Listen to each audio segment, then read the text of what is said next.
Welcome, Mindsetters, to this grade 10 session of Learn Extra, doing Maths Lit. Hope you guys are ready. Now, what are we going to be doing, Haley? Hi, Ty. Hi, grade 10s. We're going to be doing probability today. Alrighty. We started it last week, so we're going to just carry on with a couple of questions and just deal with probability. All right, awesome. So I think I'm going to Haley go makes her over way there. across. Guys, you know the drill. You need to speak to me so I can speak to Haley, so you can get the questions that you're having issues with answered. So make sure you go to the page www.facebook.com/learnextra and get chatting to me. Because if you don't chat to me, I can't help you because I don't know what's wrong. So guys, make sure you post your questions. But for now, I'm going to hand over to Haley, who's going to continue the show. Thanks, Ty. Welcome, grade 10s. Okay, so today we're doing probability. And before we start, you know what we do every session? We look at our numbers. So last week, we were very happy to say we were 11,041. And this week, let's go back to Ty. Ty, what's our numbers? We have 11,562. 11,562. I think maybe it's because it's exams, because we've actually grown by about 500 this week, or over 500 this week, and maybe it is exams. But what's really nice is it's nice to see so many of you out there that are participating and following us on Facebook. But carry on, come on, tell your friends, because we can help. Okay, let's move on to today's challenge question. So, starting with the challenge question, which I hope will be posted on the Facebook page, but otherwise I'm going to give it to you now and then we'll discuss it later in the show. Our challenge question says, Stefan's mother has a new cell phone number. Stefan wants to call her but can't remember the last two numbers. So he can't remember the last two numbers of his cell phone. How many possible ways are there to complete the number? That's the first part. And the second part, we go down a little bit, what is the probability of Stefan guessing the correct number? So you need to work out all the possible outcomes and then work out the probability of him getting the number correct. Okay, we'll discuss it later in the show. Right, let's move on to today's session. And we're going to start with a summary. So remember last week we discussed what is probability. Probability is what is the chance of something happening. And remember last week we discussed there was a probability from 0 to 1 or from 0 to 100%. And we still discussed some of those. And remember I told you that there was a 0% chance of Ty falling pregnant. And he informs me before the show that still not pregnant. No, not pregnant at all. Very slim still. And it's never going to happen. That's a 0% chance. And 100% chance is absolutely something happening right now, is that you are watching this show. That is 100% chance that you are watching the show. I hope that that doesn't change during the show and that you don't disappear, but right now, if you are listening to me, there's 100% chance that you're watching the show. And we've got any number in between. How do we write a probability? Well, we can write a probability in three ways. Remember, we can write it, let's get a little bit more space here. We can write it as a percentage. We can write it as a decimal. That is a number between 0 and 1. And then we can also write it as a fraction. And usually that's the most important one. Usually that's the one that we refer to most, because we will always come back to our fraction and then we'll take our fraction, convert it to a percentage, or a fraction and convert it to a decimal. So we really need to work out the fraction first. The fraction, let me just find a little bit more space, of our probability. So what is our probability? To work out our fraction, we always take our favorable outcome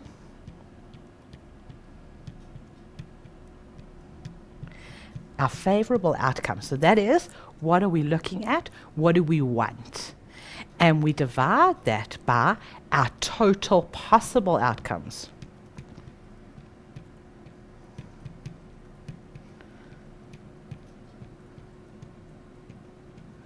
That's how we get our fraction. And then remember, from our fraction we can get to a percentage, and from a fraction we can get to a decimal. What is a tree diagram? Let's just revise this tree diagram. Last week we did a tree diagram, and I'm going to do another one for you now. A tree diagram is a way of actually calculating the possible outcomes, all the possible outcomes. And remember last week we looked at a case of a couple having children, and we could have a boy or a girl. So let's also just quickly look at two outcomes, and we're going to look at throwing a coin. So if I throw a coin once, I've got two possible outcomes. I've got a heads or tails. For each subsequent event, I create more branches to my tree, and I start off with each branch, I create the next branches. So if I take a second coin, let's change color. If I take a second coin, once I've thrown the head, I can still have head or tail. And the same thing for if I threw tails first. And I carry on doing this for each subsequent coin. So let's do one more coin, let's do another color. If I had another coin, could be heads or tails, and for each branch, I must complete all the outcomes for that event. So we keep repeating the event for every single branch of the tree. And then remember, I told you how to read it. We start from the beginning and we go, well, okay, that's heads and heads and heads, and then we write out our outcomes. And then we go back to the beginning, we've got heads, heads, and tails. I don't think I need to write them all out, because I think that should be enough to give you the revision that we need for you to actually accomplish a tree diagram. Okay. So just important to remember, every event has branches, and every branch needs to have the next event's branches. I'll tell you what, why don't we start some questions? Right. Let's look at this question one. We've got a shop that sells ice cream cones with 2 scoops of each. Should we go shopping for ice cream? I can handle some ice cream now, Ty. Sounds delicious. The owner stocks 5 different flavors of ice cream. And these are our flavors. We've got vanilla, chocolate, strawberry, lime, and caramel. Oh, they sound absolutely delicious. In how many ways can you choose 2 different flavor scoops? So they're asking us for the outcomes. How many possible outcomes are there? So the best way to do this is let's do a tree diagram. So let's find some space. Okay, I think we should have enough space here. Right, we're going to start with the first event. Our first event now, we have 5 different scoops. So we're going to choose, and they have to be different. So we're going to start with our 5 different flavors. So our flavors were vanilla, chocolate, strawberry, lime, and caramel. I'll make it a CA. Right, those are the total outcomes for that particular event. That's choosing 1 scoop. Now my second event is choosing my second scoop. So for this, I'm going to change colors. I now need to create the outcomes if I chose vanilla to start. Now remember, it said 2 different scoops. So in this case, I need to leave out vanilla because I can't have 2 vanillas. So there are 4 left. I've got chocolate, strawberry, lime, and caramel. And I need to create that for each one of my branches. But just to ensure that I don't repeat the flavor that I already have. So now I've got chocolate, and I'm going to create the outcomes here. I think I'm going to move it along to here. Right? And I'm going to, not chocolate, I now need vanilla, or strawberry, or lime, or caramel. And then for lime, let's do lime here. We've got, no, let's start with vanilla. Vanilla, chocolate, can't have lime, chocolate, what was my next one? Vanilla, chocolate, strawberry, and caramel.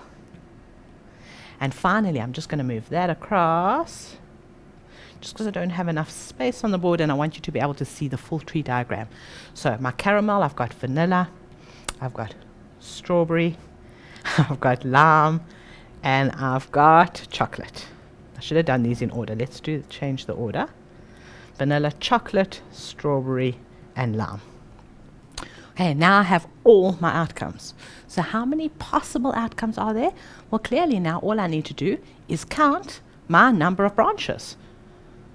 I haven't done strawberry. I've forgotten to do strawberry. Don't have all my flavors. Okay, let's do strawberry here. Right, strawberry, I have chocolate. I have vanilla first. Vanilla, chocolate, lime, and caramel. Now I have all my outcomes, okay? And I know it doesn't look that clear, but if you had to do it on a big piece of paper, kind of take your paper and maybe turn it to the side and fill in all the values. And then remember to get our outcomes, we're going back to the beginning. So I've got vanilla and chocolate, vanilla and strawberry, vanilla and lime, vanilla and caramel. And carry on. I've now got chocolate, vanilla, chocolate and strawberry, and you get all the outcomes, okay? So we can count our number of branches and see how many different outcomes there are.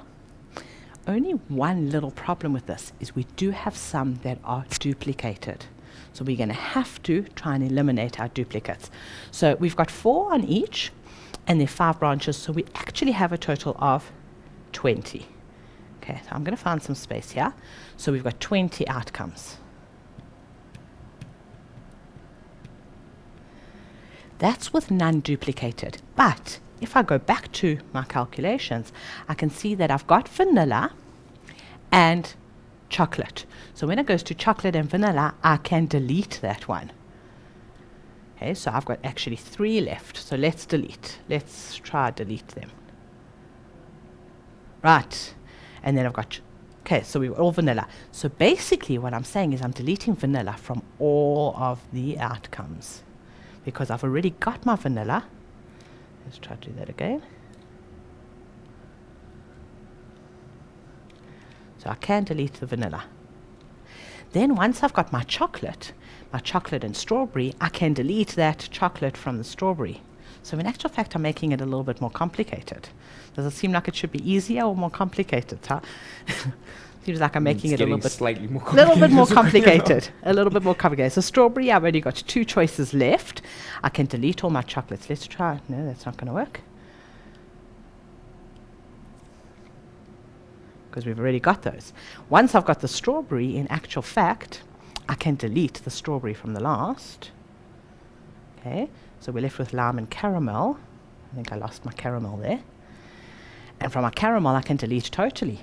So in actual fact, I've got 4 plus 3 plus 2 plus 1. And that gives me all my outcomes. 4, that's 7. Now, I've only got 10 outcomes actually from the 20 that I originally thought. So I actually have 10 outcomes. That's if I don't duplicate. Now, you must be careful when you're answering this question. Is it important whether it comes first or second? Now, if I'm eating an ice cream with chocolate and strawberry, I don't think it's important if it's strawberry and chocolate or chocolate and strawberry. Yeah, the Still order gonna doesn't be matter. It's delicious. just going into my stomach. It's still going to be delicious. Okay, let's carry on reading though. What is the probability of a customer having 1 scoop of chocolate ice cream? So let's go back to our outcomes and see where we've got chocolate. Let's try find a different color. So we'll use green now. I've got chocolate, there's 1. I've got chocolate, where else have I got chocolate? I've got all of these are chocolate. There's 4. And have I got any others with chocolate? No, I don't. So I've got 4 outcomes of chocolate. And then we're asking for the probability. So I've got 4 out of a total of 10. Now, if they don't ask you to put it into percentage or into a decimal, then you can leave it exactly like that. You don't even need to simplify. You can leave it as 4 out of 10. If you'd like to simplify, by all means you can. And if you'd like to check it out as a percentage, well then times by 100. But read the question. It just says, what is the probability of the customer having 1 scoop of chocolate ice cream? We've got our probability. We've answered the question. Then we've got time to do another question. Yes. I think so. Right, we've got a question here. Pinky is a witness of a robbery. She saw 2 men driving away in a red sports car. She tried to remember the registration number, but can only remember some of the letters and the numbers. This is what she can remember. So she can remember that it's PZ something, 07 something, and it's a GP number plate. So Now we want to know how many ways can the detective complete the missing letters. So let's go and see. We've got this missing letter. How many ways are there to complete the missing letter? Now, I don't know about you guys, and I know you're not driving yet, so I don't know how much note you take on the road and of number plates. But if the number plate is generated, a normal number plate that's generated, we do not use vowels in the number plates. So, how many letters in the alphabet? We have 26 letters in the alphabet. How many vowels do we have in the alphabet? Well, we have A, E, I, O, and U. So we've got 5 vowels. So in total, there are 21 possibilities for that letter. How many ways can the detective complete the missing letter? Well, he can complete it in 21 different ways. In how many ways can the detective complete the missing number? How many numbers are there? We go from 0 to 9. So there are, in fact, we go from 0 to 9. There are, in fact, 10 different numbers. Now, I know whenever I do this in my class, then my kids say to me, but they're only 9 numbers. And they forget that 0 is a number. And 0 is a very important number in this particular case because it is a whole other number. So we don't just have 9 numbers, we have 10 numbers. The detective puts letters into one bag and numbers into a second bag. He selects a letter and number without looking. What is the probability that he selected the letter that Pinky can't remember? Well, he's taking out 1. How many letters did he have in the bag? So we're taking out 1 letter out of a total possible 21 letters. What is the probability that he selected the number that Pinky can't remember? And in this case, we're taking out again 1 number out of a total possible 10 numbers. I'd hate to be this detective. What do you say, Ty? These case files are going to be very thin. Very thin. What is the probability that he selected the letter and the number so that he can find the owner of the red sports car? Well, we're now looking at the probability that he selected the correct letter was 1 out of 21. The probability that he selected the correct number was 1 out of 10. And we want to know the probability that he selected the letter and the number. And remember I said to you, whenever we're adding probabilities, we multiply. So, doing this on the calculator, we can multiply the top and multiply the bottom on your calculator. Or if you'd like to use your calculator, if you have a scientific calculator, you can use your fraction button. So if we do have one, we can go 1 out of 21 times by another fraction, 1 out of 10. And we get an answer out of 1 out of 210. But if you don't have a scientific calculator, how do we work with fractions? Well, all we do in fractions is we multiply our top. Let's get a pen rather for this. We multiply the top, so 1 times 1 is 1, and 21 times 10 is 210. Now, that number doesn't mean very much to me. I'd actually like to see it as a percentage. I've answered the question. It says, what is the probability? But I'd like to see it as a percentage, because I'd like to know what the chances are, and I can understand percentages better than I can understand 1 out of 210. So should we check it out as a percentage? Let's times by 100. Let's get a little bit more space here. And we've got our calculator. Already got my fraction. I'm going to times that by 100. And see, it is actually 0.48%. Cut off for that. And what does that mean? That means he's got less than a 0.5% chance of randomly choosing the correct letter and number for this number plate. Those are very, very slim chances. Very slim chances. I'm somehow not sure that they're going to find this robbery. Yeah. But I think, you know what, let them think about this. Do the challenge question and let's take a bit of a break. All right. So guys, you heard Haley.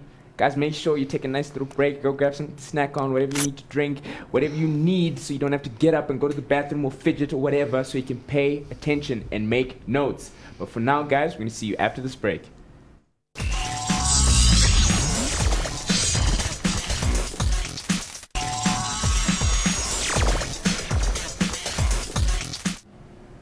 Welcome back, Mindsetters. I hope you had a nice little break. You guys went and did whatever you had to do, went to the bathroom, went got water, went got a snack, whatever you needed. You guys need to now sit down and pay attention.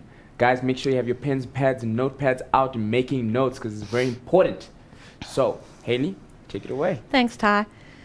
Before I carry on, the question that we just did before the break is very similar to your challenge question. So I'm going to pose the question again to get your minds thinking, and after the next ad break, we will come and we'll do the answer. So, Stefan's mother has a new cell phone number. He needs to call her, but can't remember the last 2 digits. We want to know how many possible ways are there to complete the number, and then we want to know what is the probability of Stefan guessing the correct number. So work it out, and work it out for me as a percentage. Give me the answers on Facebook, and we'd like to look at them, and we'll do it after the break. So let's carry on with our next question. Right, question 3 says, records for a local library show for each book, whether it is a fiction, non-fiction, or classic category, and whether it is a hardback or softback version. So we've got quite a bit of information here. We know whether it's fiction, non-fiction, or classics. We know whether it's hardback or softback. When the library closed on Wednesday last week, 2,700 books were out on loan. It's quite a busy library. I wonder if that's a busy library. Yeah, that's fascinating. I'd love for that to happen more often here. Absolutely. Okay, I'm not sure with Kindle today and Yes, you can just get digital iPads books and all these things where the people actually... I might get into trouble for saying that. Well, there's all of those kinds of products. And Let's carry on reading. So, of the books on loan, 72% were in the fiction category. Of the 620 hardback books on loan, 55% were the non-fiction category and 25% in the classic category. In total, 176 classic books were on loan. Right now, I know what you guys are thinking. Lots of numbers, lots of percentages, I'm lost. I'm sure that's what most kids are actually saying. Lots of things. Starts getting Guys, confusing. what I want you to do is when you see something like this, when you get a whole lot of numbers together and you start panicking because you don't understand it, break it down. Take one section at a time. So I've read a lot of numbers and there were lots of percentages, but if I break it down, I will be able to conquer the whole question. So I'm going to read the question first. It says, complete the table below, entering the number of books on loan in each case. So what are the table? What's it looking for? Our table's looking for hardback, and we need to have fiction, non-fiction, classics, and a total. We need softbacks, fiction, non-fiction, classics, and we need our totals. So now let's go back to the text and start reading the numbers. Let's find some space here and see how many calculations we can do. So, right. Of the books on loan, 72% were in the fiction category. So let's work that out. And we're going to find some space. I'm going to go to the bottom. We've got 2,700 books that were out on loan. And we know that 72% of them were fiction. So that's not such a hard calculation. Let's get our calculator out, and remember this is a nice little revision of percentage. We take our number, 2,700, and we times by 72%. Double check that your calculator's got the correct numbers, that you're not making a mistake, and we press equals, and we get 1,944. So we've got 1,944 fiction books. So I think I can put that into my total of fiction. So 1944. Right, now quite clearly I can work out my non-fiction because I've got my total and they've already completed for me the classics. Oh, but let's go back to the text, see what the next part of the question is. So we've done this. Of the 620 hardback books on loan, 55% were in the non-fiction category. So let's work that out. 620 and we've got 55%. Let's change our color. Right, 620 books and we need 55%. So get our calculator out. 620 times by 55%, and we get 341 books.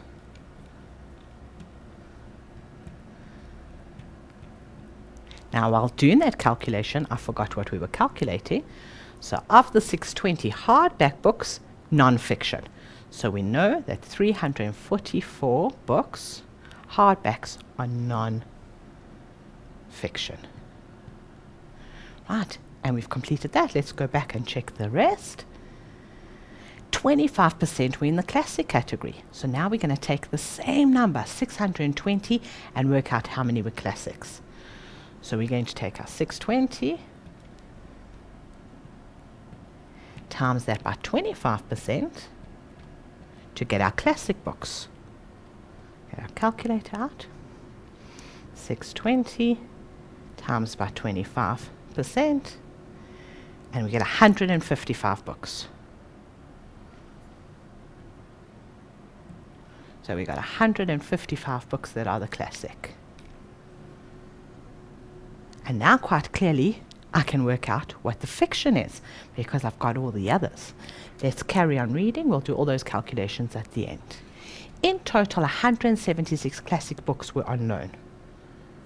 And we've already got that in our calculator. So complete the table, entering the numbers of books unknown in each case. So now let's work out what we are missing. So we're missing our hardback fiction. We're going to take our total and minus those two amounts. So let's get our calculator out. We're going to take our total of 620. We're going to minus the non-fiction. And we're going to minus the classics. And we're going to see that's 121. So we type that in here.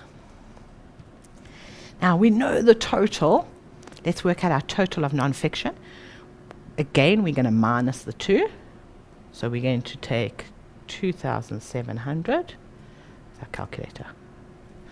2700 minus, I think they might need your help there, 176 and 1944. 176 and 1944. And we get 580. So where do we type in our 580? We've got 580 books that were non-fiction in total. Now I can work out all my soft books because I've got minus the 2. So fiction, I'm going to take 1944 minus 121. And I'm going to do that for each one of the categories. So let's quickly do that. 1944 minus 121.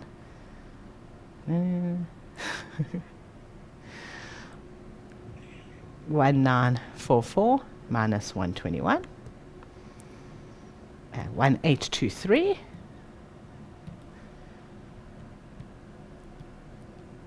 $580 minus 344.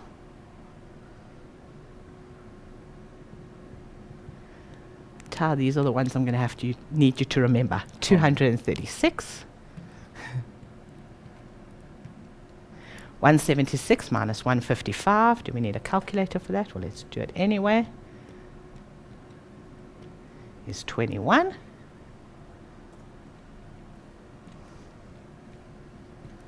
And finally, 27 minus 620. And we can actually check is 2080.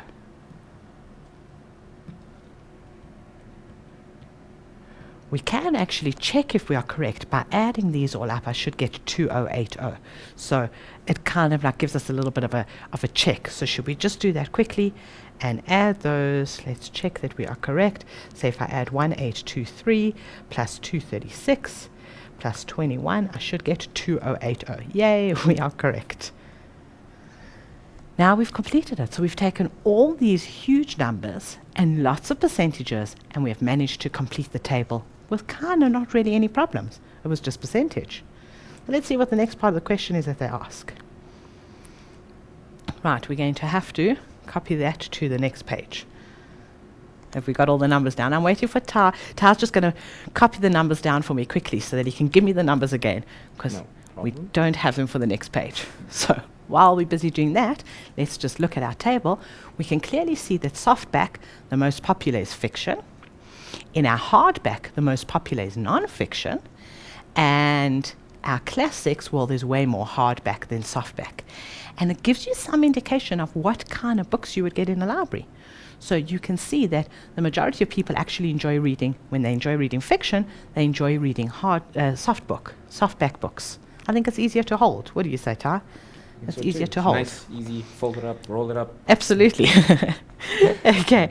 And the hardback, you probably have way more classics in hardback, because I don't know if they make the classics in softback, or maybe there are not that many available. Have we got all the numbers? Should I go to the Yes. next page? Okay, let's go to the next page. Let's quickly add these numbers in. So fiction hardback was 121. 121. Next one was 1824. Is that this one? Yes, 1824. And then 1944. 1944. Okay, our non-fiction, let's change color. Non-fiction we We're had looking at 344. 344. Glad I've got Tar here. 236, 236. 580. 580. And classics, Classics, let's get another color. we're looking at 155, 155. 21, 21. and then And our 176. total here was, what was our total here? Our total there was 2080. 2080. Perfect. Now we've got all our numbers. Let's go and answer the questions. So, a library record for a book unknown is chosen at random. Use the table to calculate the probability expressed as a percentage that the book is non-fiction and softback. So we need to find our non-fiction, which is, and a softback. Non-fiction, softback, we are looking at this number here. So if I choose one at random, I'm looking at those 236. So that is my favorable outcome. That is non-fiction and softback is 236. Out of my total possible outcomes was the total number of books that are out. So it's 2700. And they want this as a percentage. So what do we do with our fraction? We multiply by 100. So let's get a calculator out. 236 divided by 2,700 times by 100, and we get our answer of 8.74%. So 8.74%.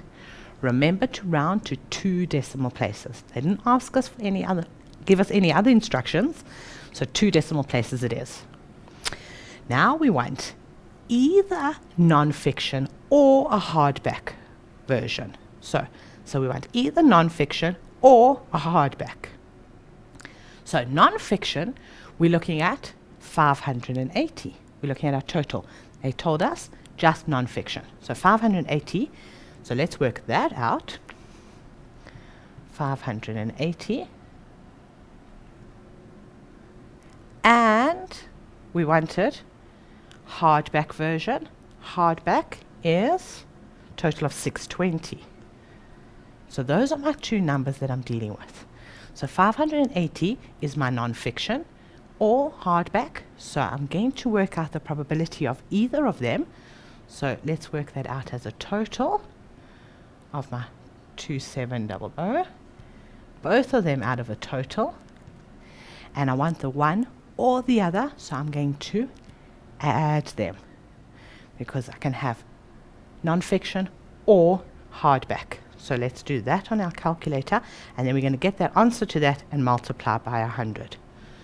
So I'm going to say 580 divided by 2700, get an answer. Then I'm going to add the 620 divided by 2700. In fact, I've got 4 out of 9, and I'm going to times by 100. Another way we could have done it is 44%. We could have actually added these first, so I'm going to come back to that. We could have said, well, it's 580, and 620. Got an answer to that. Divided that by 2,700. Still get our 4/9 times by 100. Check your calculators carefully. 44%. So in this case, we've got 44%. Don't forget, we times by 100. Fiction, given that it is a soft back version. So we want fiction that is soft back version. So fiction, and it needs to be soft back, is 1824. So here we've got 1824 divided by our total and times by 100. So on a calculator we can do that simply. 1824 divided by 27 times by 100, and it is 67.56%.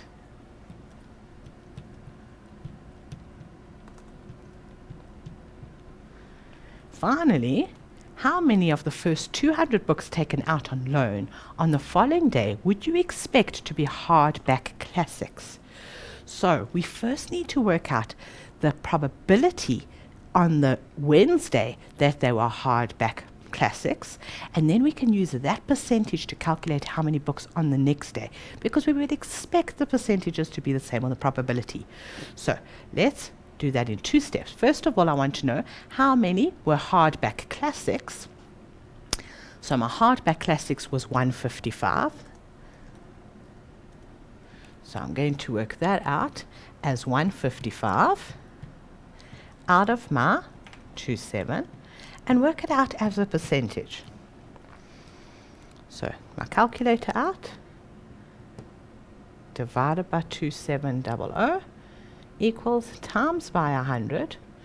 So we're expecting 5.74%. 5.74%. Now we're looking at 200 books on the next day. I'll find a little bit more space here. So of the 200 books, I am expecting the same percentage to be hardback classic. So get the calculator. Now 200 times by 5.74%, and let's get a number. And I get a number of 11.48. So let's write that in. So I've got 11.48 books. But I can't have a 0.48 of a book. So what do? I have to round off. So I'm going to say that I'm expecting 11 books the following day to be, wouldn't it be that particular 12? Well, it's an interesting statistic. We could say 12 because it is more than 11. So we could have rounded to 12. Tata's got a good point. But I tend to think that, like, if we've got less than half, maybe we should round down. Okay. So, and this is probably one of those questions where it's either or. So maybe it's a little bit more than 11 books, maybe we should have rounded to 12. So maybe we'll go with Ta's answer's also right. 12 books. But either 11 or 12 books is really what we're expecting. I think we should take a little bit of a break now. I think I'm feeling a bit parched. Okay, no problem. It's what you guys have to do now. Also, you can take a little bit of a break, but doesn't mean your brain switches off in that process. No. You guys make sure that you come back and pay attention. But we'll see you after this break.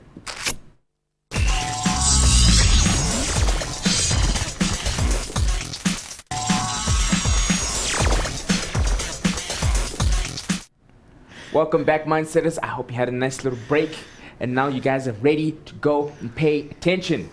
But you guys, I hope, guys, it's quiet on the page. So post.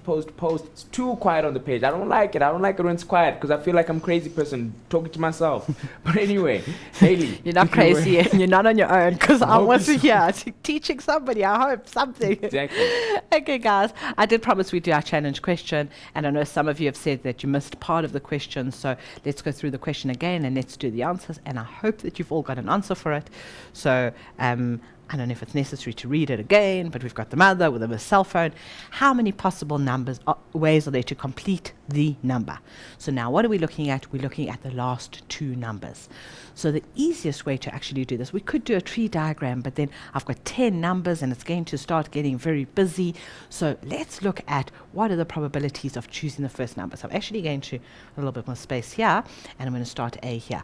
So what are the possible ways to complete the number? Well, we've got 0 to 9, 0 to 9 for the first number. So we've got 10 numbers for the first. And then for the second number, because we can repeat numbers, we've also got 0 to 9. So we've got another 10 numbers. And when we're looking at the possibility of both of them, combining them together, we actually multiply the two together. So 10 times 10 gives me a total of 100 possible outcomes.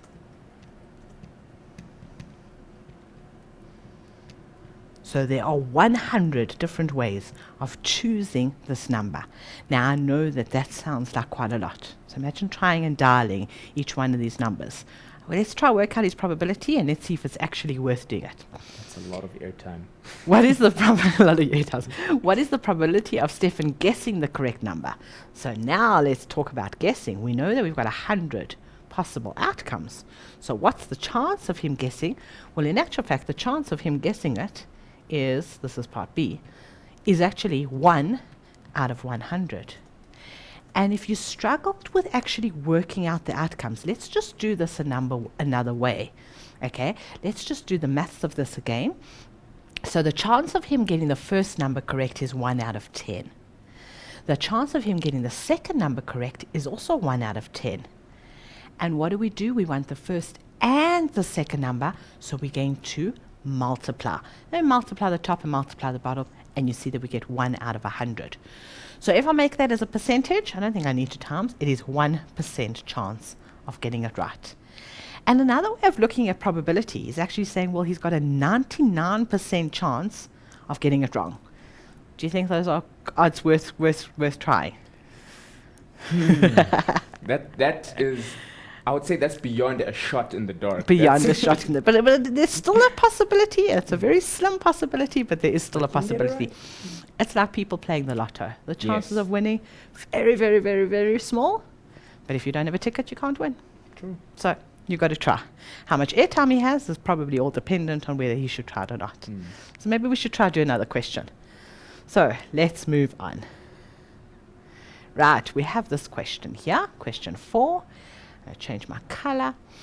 A store sells football shirts in 5 colors: red, blue, green, yellow, and white. The pictogram shows the number of shirts of each color sold last month. Now, pictogram means that we've got a picture representing something. So we've actually got what looks like a little bit of a kind of sideways bar graph, because it tells us each of our colors, and we've got red, blue, green, yellow, and white. And then we've got shirts, and each shirt represents 10 shirts. So each one of these represents 10 actual shirts. So for red, I've actually got 10, 20, 30, 40, 50 shirts. So we can write that in, and my guess is we're going to have to do some kind of calculation. When they have half a shirt, it represents half the number. So in this case, we've got 10, 20, 25. So let's see what kind of questions we have. What color of shirt is the least popular? Well, the least popular is the one with the least number of shirts. So clearly that's easy to see, and it's green. And I love these kind of questions because these are easy marks where you actually don't have to think very hard interpreting a graph. It's a very important skill, interpreting a table or a pictogram, and you get marks for basically just saying green. Then we got how many shirts in total were sold last month? Well, let's go back and calculate. So I've already done my 50. Let's count these. So we've got 2, 4. We've got 60 there, and I've got 20 there, 25, and then I've got 45. So let's add these up. Do I need a calculator to add?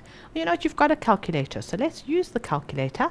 I've got 50 plus 60, plus 20, plus 25, plus 45, and I get an answer of 200 shirts. So let's go back and write that in. How many shirts did we sell? We got 200 shirts. How many more red shirts were sold than white shirts? Well, again, we can look at the difference. Now we can do this two ways. We've got our number, so we can say, well, 50 minus 45. Alternatively, we can look at our pictures and say, well, okay, those are exactly the same, and then I've got just half here and a full one there, so it's clearly 5. So 5 shirts. And we could have done it both ways. Right, let's move on to the next part of the question. So we still got our store. Now, use the information in the pictogram to find an estimate of the probability that the next shirt be sold be black. So what we're going to do is we're going to look at the probability of a shirt being black at random. So let's look at these, first of all, our colors, and we're going to say red, blue, green, yellow, and white. My guess is there are no black shirts. And this is another question that the examiners love asking you. They give you something where the possibility is 0. There are no black shirts. So, easy answer, 0 or 0% or never going to happen or none. So you can leave it as 0. So what's the probability? It is 0. Then what's the probability of it not being red? We can do this calculation in 2 different ways. We can either calculate the probability of a red shirt and then minus it, or we can calculate the probability of all the other 4 colors. So let's do the red shirt. Let's find the probability of red. Lost my color. So let's find the probability of red. And what were the red? How many red were there? We said that there were 50 red. There were 50 red out of a total possible 200. So I'm now going to work that out as a percentage. So 50 out of 200. And times that by 100. And I see that it's 25%. So that is 25%. But now remember, I wanted not red. So I actually wanted to say, well, I've got a 100% chance minus my 25% is going to give me 75% chance that the next one will be red. Now remember, our next one is going to, this is just an estimate. Where was that question? It said estimate, because it's not exact, because now I'm going to be bringing my 200 up as soon as I start selling more shirts. So have we answered the question correctly? We have. We've given them an estimate, and we'd say it's about 75%. And I think that it's time for me to say goodbye. But before I do that, I want to say good luck for exams if you're all writing. Well, I know you're all going to be writing. And I'm going to hand over to Ty, and I hope you've enjoyed today's session. And goodbye, everybody. Yes, I enjoyed today's session, and I'm pretty sure they enjoyed today's session. So guys, I cannot stress enough, you guys have to post on the page. And guys, by the way, you guys need to look out for the promo to make sure you guys know when the revision dates are for your whatever subject that you're having that you're struggling in or need help in. Remember, it's boot camp. So make sure you're there so you can be part of this exam intervention, so we can help you guys out. Because it sounds pretty exciting, huh, Ailey? Yeah, absolutely. I'm looking forward to the revision, which is great. Exactly. It's like revision is the best for It's practice. anything. They need practice. Like They need practice. lots and lots of practice. Practice makes perfect. So if you come practice with us, you probably get that exam perfect. Well, almost perfect. But anyway, guys, you guys make sure you take care, and we'll see you see you next time. Cheers.